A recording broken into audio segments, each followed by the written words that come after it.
busog na naman, nagilahilata na naman. Aso ka ba talaga umamoy? Ha?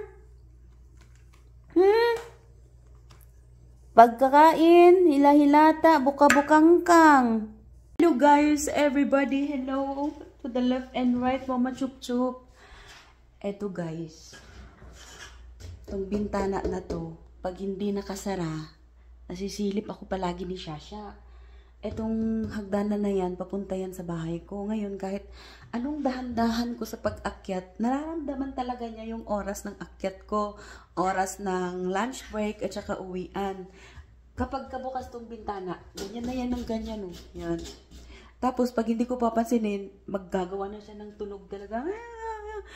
Oh, ang dami ko na, hindi ko nga alam bakit puro hayop ang mga kasama ko na dito ngayon. Ay.